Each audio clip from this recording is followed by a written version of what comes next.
എക്കണോമിക്സിൻ്റെ ഒരു പുതിയ ക്ലാസ്സിലേക്ക് എല്ലാവർക്കും സ്വാഗതം. ഇന്നത്തെ ക്ലാസ്സിൽ നമ്മൾ പഠിക്കാൻ പോകുന്നത് 2023 ഡിസംബറിൽ നടന്ന എക്കണോമിക്സിൻ്റെ എക്സാമിൻ്റെ ആൻസർ കീയാണ്. ഓരോ പാർട്ടുകളായിട്ടാണ് നമ്മൾ ചെയ്യാൻ പോകുന്നത്. പബ്ലിക് എക്സാമിന് ആവർത്തിച്ച് വരുന്ന ചോദ്യങ്ങളായതുകൊണ്ട് തന്നെ നല്ല രീതിയിൽ പഠിച്ച് മനസ്സിലാക്കി എക്സാം അറ്റൻഡ് ചെയ്യാൻ വേണ്ടി നിങ്ങളെല്ലാവരും ശ്രമിക്കണം. 1 മുതൽ 10 വരെയുള്ള ചോദ്യങ്ങളിൽ ഏതെങ്കിലും 8 എണ്ണത്തിന് ഉത്തരം എഴുതുക.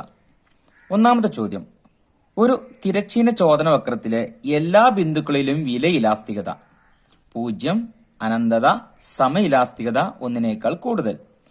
Price elasticity of demand at all points along the horizontal demand curve is 0, infinity, unitary, greater than 1.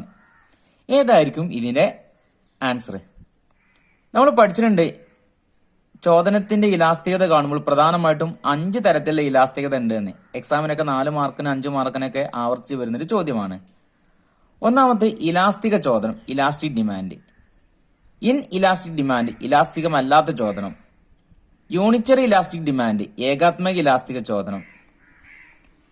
Perfectly elastic demand, പൂർണ്ണ ഇലാസ്തിക ചോദനം. പെർഫെക്റ്റ്ലി ഇൻ ഇലാസ്റ്റിക് ഡിമാൻഡ്, പൂർണ്ണമല്ലാത്ത ഇലാസ്തിക ചോദനം. ഈ 5 എണ്ണത്തില് ഏതാണ് ഇവിടെ ചോദിച്ചിട്ടുള്ളത്? ഇവിടെ ചോദിച്ചിട്ടുള്ളത് തിരശ്ചീന ചോദന വക്രം എന്നാണ്, ഹൊറിസോണ്ടൽ ഡിമാൻഡ് കർവ് എന്നാണ്. ഹൊറിസോണ്ടൽ ഡിമാൻഡ് കർവ് എന്നാൽ എക്സ് അക്ഷത്തിന് സമാന്തരമായിട്ടാണ് കാണുക. അതായത് നമ്മൾ 4ാമത് പറഞ്ഞിട്ടുള്ള ഏതാണ്? പൂർണ്ണ ഇലാസ്തിക ചോദനം അഥവാ പെർഫെക്റ്റ്ലി ഇലാസ്റ്റിക് ഡിമാൻഡ്. സാധനത്തിന്റെ വിലയിൽ ഒരു ചെറിയ മാറ്റം മൂലം അതിന്റെ ചോദനത്തിൽ ഉണ്ടാകുന്ന അനന്തമായ മാറ്റം ഉണ്ടാകും. ഇതിനെയാണ് നമ്മൾ പെർഫെക്റ്റ്ലി ഇലാസ്റ്റിക് ഡിമാൻഡ് അഥവാ പൂർണ്ണ ഇലാസ്തിക ചോദനം എന്ന് പറയുന്നത്. അതായത് ഇവിടെ ആൻസർ ഏതാണ്? അനന്തത അഥവാ ഇൻഫിനിറ്റി ആണ്. ഒന്നാമത്തെ ആൻസർ നമ്മൾ കണ്ടെത്തി കഴിഞ്ഞു. രണ്ടാമത്തെ ചോദ്യം: താഴെ പറയുന്നവയിൽ പരിപൂർണ മത്സര കമ്പോളത്തിൽ ശരിയായത്. പരിപൂർണ മത്സര കമ്പോളം അഥവാ പൂർണ്ണ കിടമത്സര കമ്പോളം നമ്മൾ പഠിച്ചിട്ടുണ്ട്. Perfect competitive market. Perfect competitive മാർക്കറ്റില് പ്രൈസും ശരാശരി വരുമാനവും സീമാന്ത വരുമാനവും തമ്മിലുള്ള ബന്ധമാണ് ഇവിടെ ചോദിച്ചിട്ടുള്ളത്. ഒന്നാമത്തത് P = AR more than MR, P = AR less than MR, P = AR = MR, P = MR more than AR. നമ്മൾ പഠിച്ചിട്ടുണ്ട്, പരിപൂർണ മത്സര കമ്പോളം അഥവാ പൂർണ്ണ കിട മത്സര കമ്പോളത്തില് വിലയും ശരാശരി വരുമാനവും സീമാന്ത വരുമാനവും തുല്യമായിരിക്കുമെന്ന്. അപ്പൊ ഏതാണ് ആൻസർ? സി ആണ് ഇവിടെ കറക്റ്റ് ആയിട്ടുള്ളത്.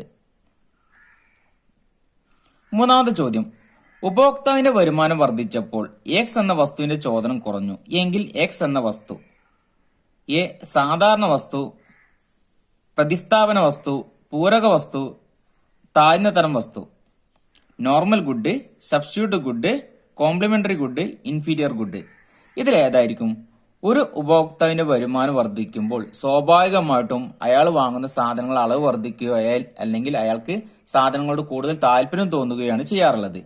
എന്നാൽ ഇവിടെ പറഞ്ഞുള്ളത്, ഒരു വ്യക്തിയുടെ വരുമാനം വർദ്ധിച്ചപ്പോൾ അയാൾ വാങ്ങിയിരുന്ന സാധനങ്ങളോട് അയാൾക്ക് താല്പര്യം കുറയാണ് ചെയ്യുന്നത്. അതായത് വരുമാനം കൂടുമ്പോൾ ആ വസ്തുവിനോട് താല്പര്യം കുറയുകയും വരുമാനം കുറയുമ്പോൾ ആ വസ്തുവിനോട് താല്പര്യം കൂടുകയുമാണ് ചെയ്യുന്നത്. ഇങ്ങനെയുള്ള വസ്തുക്കൾ അറിയപ്പെടുന്നത് ഏത് പേരിലാണ്? സാധാരണ വസ്തുക്കളാണെങ്കിൽ വ്യക്തിയെ സംബന്ധിച്ച് വരുമാനം കൂടുമ്പോൾ അയാളുടെ ഡിമാൻഡ് വർദ്ധിക്കും അല്ലെങ്കിൽ ചോദനം വർദ്ധിക്കും. പ്രതിസ്ഥാപന വസ്തു എന്ന് പറഞ്ഞാൽ ഒരു വസ്തുവിന് പകരമായിട്ട് ഉപയോഗിക്കുന്ന മറ്റൊരു വസ്തുവാണ്.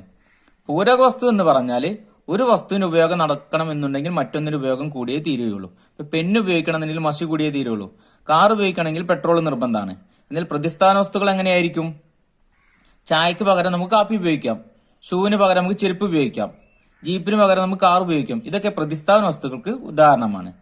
എന്നാൽ താഴ്ന്നതരം വസ്തുക്കൾ എന്ന് പറഞ്ഞാൽ ഉപഭോക്താവിന്റെ വരുമാനം കൂടുമ്പോൾ ആ വസ്തുവിനോട് താല്പര്യം കുറയാണ് ചെയ്യുക. ഇപ്പൊ നമ്മള് ഒരു വ്യക്തിന്റെ വരുമാനം കൂടിക്കഴിഞ്ഞാൽ അയാൾ വീട്ടിൽ മണ്ണെണ്ണ സ്റ്റവ് ഉപയോഗിക്കുകയാണെങ്കിൽ അതിന് പകരം അയാൾ ഗ്യാസ് സ്റ്റവ് ഉപയോഗിക്കാൻ തുടങ്ങും. അതുപോലെ തന്നെ അയാൾ അതിനേക്കാൾ മെച്ചപ്പെട്ട സാധനങ്ങൾ വാങ്ങി ഉപയോഗിക്കാൻ വേണ്ടി ശ്രമിക്കാം. ഇപ്പം സാധാരണ നോർമലായിട്ട് ബസ്സിലും മറ്റൊക്കെ യാത്ര ചെയ്യുന്ന ആളുകളെ സംബന്ധിച്ച് അയാൾ വരുമാനം കൂടുമ്പോൾ അയാൾ വാഹനം സ്വന്തമായിട്ട് വാങ്ങി ഉപയോഗിക്കാൻ സാധ്യതയുണ്ട്. കാറോ അല്ലെങ്കിൽ ബൈക്കോ വാങ്ങി ഉപയോഗിക്കാൻ സാധ്യതയുണ്ട്. അപ്പം ഇതൊക്കെ തരം താഴ്ന്ന വസ്തുക്കൾക്ക് ഉദാഹരണമാണ്. ഇപ്പോൾ വീട്ടിലെ രാവിലത്തെ ചായക്ക് കടി കപ്പയും മറ്റൊക്കെ വില കുറഞ്ഞ വസ്തുക്കൾ ഉപയോഗിക്കുന്നതിന് പകരം നല്ല വരുമാനം കൂടുമ്പോൾ അതിനനുസരിച്ച് മെച്ചപ്പെട്ട വസ്തുക്കളെ അവർ ഉപയോഗിക്കാൻ തുടങ്ങും. ഇതാണ് നമ്മൾ ഇവിടെ പറഞ്ഞുള്ളത്. ഒരു ഉപഭോക്താവിന് വരുമാനം വർദ്ധിക്കുമ്പോൾ ആ വസ്തുവിന്റെ താല്പര്യം കുറയാണ് ചെയ്യുന്നത്, അതായത് അതിന്റെ ഡിമാൻഡ് കുറയും. അങ്ങനെയുള്ള വസ്തുക്കളെ നമ്മൾ എന്ത് പറയും? താഴ്ന്ന തരം വസ്തുക്കൾ അഥവാ ഇൻഫീരിയർ ഗുഡ് എന്ന് പറയും. 4. എല്ലാ ഉൽപാദന ഘടകങ്ങളെയും ഒരേ അനുപാതത്തിൽ വർദ്ധിപ്പിച്ചാൽ ഉൽപ്പന്നവും അതേ അനുപാതത്തിൽ വർദ്ധിപ്പിക്കും എങ്കിൽ ഉൽപാദന ധർമ്മം കാണിക്കുന്നത്. സ്ഥിര നിരക്കുള്ള ആദായം, വർദ്ധിച്ച നിരക്കുള്ള ആദായം, കുറഞ്ഞ നിരക്കുള്ള ആദായം, നെഗറ്റീവ് നിരക്കിലുള്ള ആദായം. A proportional increase in all inputs result in an increase in output by same proportion. The production function shows constant return to scale, increase in returns to scale, decrease in returns to scale, negative returns to scale. എല്ലാ ഉൽപാദന ഘടകങ്ങളും ഒരേ അനുപാതത്തിൽ വർദ്ധിപ്പിച്ചാൽ ഉൽപ്പന്നവും അതേ അനുപാതത്തിൽ വർദ്ധിക്കും എങ്കിൽ ഉൽപാദന ധർമ്മം ഏതാണ് കാണിക്കുന്നത്? സ്ഥിര നിരക്കുള്ള ആദായം അഥവാ കോൺസ്റ്റന്റ് റിട്ടേൺസ് സ്കെയിൽ ആണ്. അതായത് 4ാമത്തെ ആൻസർ എ ആണ്. Total product, average product, margin product ഒക്കെ പഠിക്കുന്നിടത്താണ് നമ്മളിവിടെ ഇത് പഠിക്കുന്നത്. അതേ തോതനുസരിച്ചുള്ള പ്രത്യേകത്തിൽ നമ്മൾ പഠിക്കാറുണ്ട്. 5. പരിപൂർണ മത്സര കമ്പോളത്തിന്റെ സവിശേഷതയിൽ ഉൾപ്പെടാത്തത്. Which one of the following is not a feature of perfect competitive market? A വില സ്വീകർത്താവ്, സമാന സ്വഭാവമുള്ള വസ്തുക്കൾ, സ്വതന്ത്ര ആഗമന നിർഗമനം, കമ്പോള സാഹചര്യത്തെക്കുറിച്ച് അപൂർണമായിട്ടുള്ള അറിവ്, price taker, homogeneous goods, free entry and exit, imperfect information about the market. നമ്മൾ പരിപൂർണ മത്സര കമ്പോളത്തിന്റെ സവിശേഷതകൾ നമ്മൾ പഠിച്ചിട്ടുണ്ട്. ഏതാണ് ഇതിന്റെ ആൻസർ?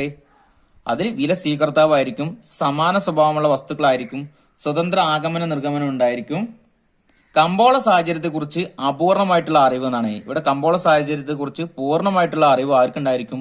ഉൽപാദകനും ഉപഭോക്താവിനും ഉണ്ടായിരിക്കും. അപ്പം ഇവിടെ ഏതാണ് ആൻസർ? കൂട്ടത്തിൽ പെടാത്ത ഏതാണ്? 5ാമത്തിന് ഡി ആണ്.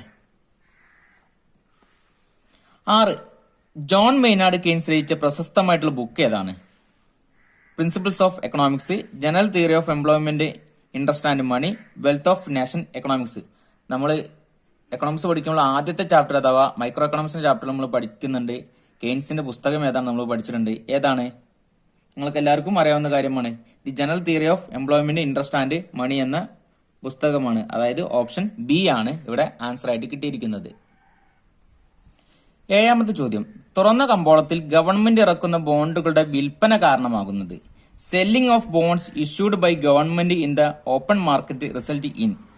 പണപ്രദാനത്തിന്റെ വർധനവ്, പണത്തിന്റെ ചോദനത്തിലുള്ള വർധനവ്, പണപ്രദാന ചുരുക്കം, റിപ്പോ നിരക്കിലെ കുറവ്, expansion of money supply, increase in demand for money, contraction of money supply, decrease in repo rate.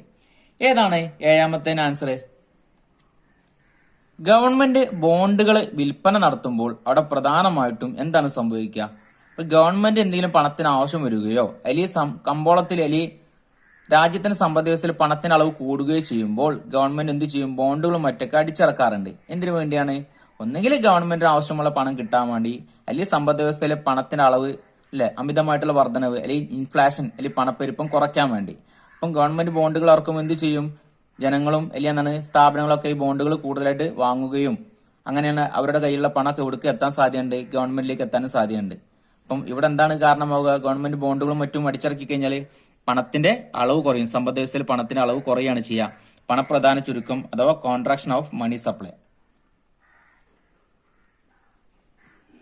8. X and ഉപഭോഗം അർത്ഥമാക്കുന്നത്. എക്സ് ആൻഡ് കൺസംഷൻ മീൻസ് ആസൂത്രിത ഉപഭോഗ ചെലവ്, യഥാർത്ഥ ഉപഭോഗ ചെലവ്, ശരാശരി ഉപഭോഗ ചെലവ്, ഓട്ടോണമസ് ഉപഭോഗ ചെലവ്. Planned consumption expenditure, actual consumption expenditure, average consumption expenditure, autonomous consumption expenditure. ഏതാണ് 8ാമത്തെ ആൻസർ? ഏതാണ്? എക്സ് ആൻഡ് ഉപഭോഗം അഥവാ എക്സ് ആൻഡ് കൺസപ്ഷനും എക്സ്പോസ്റ്റ് നമ്മൾ പഠിച്ചിട്ടുണ്ട്. ആസൂത്രിത ഉപഭോഗ ചെലവ്, അതായത് എക്സ് ആൻഡ് ഉപഭോഗം എന്ന് പറഞ്ഞാൽ നമ്മൾ മുൻകൂട്ടി പ്ലാൻ ചെയ്യാണ് അല്ലെ. നമുക്ക് എന്തൊക്കെ സാധനങ്ങൾ വാങ്ങണം, അല്ലെങ്കിൽ എന്തൊക്കെ ഉപഭോഗം നടത്തണം, ഇങ്ങനെയുള്ളതിനെ കുറിച്ച് മുൻകൂട്ടി പ്ലാൻ ചെയ്തതിനാണ് നമ്മൾ എക്സ് ആൻഡ് ഉപഭോഗം എന്ന് പറയുന്നത്. അതായത് ആസൂത്രിത ഉപഭോഗ ചെലവ്. ഇന്ത്യയിൽ പണപ്രദാനം നിയന്ത്രിക്കുന്നത്. Money supply in India is regulated by ഇന്ത്യയുടെ കേന്ദ്ര government, State Bank of India, NITI Aayog, Bharatiya reserve bank. നമ്മുടെ രാജ്യത്തെ സമ്പദ് വ്യവസ്ഥയിൽ പണത്തിന് അളവ് നിയന്ത്രിക്കുന്ന ആരാണ്? ഭാരതീയ റിസർവ് ബാങ്ക് അഥവാ റിസർവ് ബാങ്ക് ഓഫ് ഇന്ത്യ. 10. ഉൽപാദന ധർമ്മം അർത്ഥമാക്കുന്നത്. ഉൽപാദന ധർമ്മം അർത്ഥമാക്കുന്നത് ചെലവും നിവേശങ്ങളും തമ്മിലുള്ള ബന്ധം, നിവേശങ്ങളും ഉൽപ്പന്നവും തമ്മിലുള്ള ബന്ധം, ഹ്രസ്വകാല ഉൽപാദന ധർമ്മവും ദീർഘകാല ഉൽപാദന ധർമ്മവും തമ്മിലുള്ള ബന്ധം, വിഭേദക നിവേശങ്ങളും സ്ഥിര നിവേശങ്ങളും തമ്മിലുള്ള ബന്ധം. Production function means relationship between cost and input, relationship between input and output, relationship between short run production function and long run production function, relationship between variable input and fixed input. ഏതാണ് ഇവിടെ answer? ഉൽപാദന ധർമ്മം അഥവാ production function എന്ന് പറഞ്ഞാൽ ഇൻപുട്ടും ഔട്ട്പുട്ടും തമ്മിലുള്ള റിലേഷൻ ആണ്, നിവേശങ്ങളും ഉൽപ്പന്നവും തമ്മിലുള്ള ബന്ധം. ഏതാണ് ആൻസർ? 10ാമത്തെ answer B.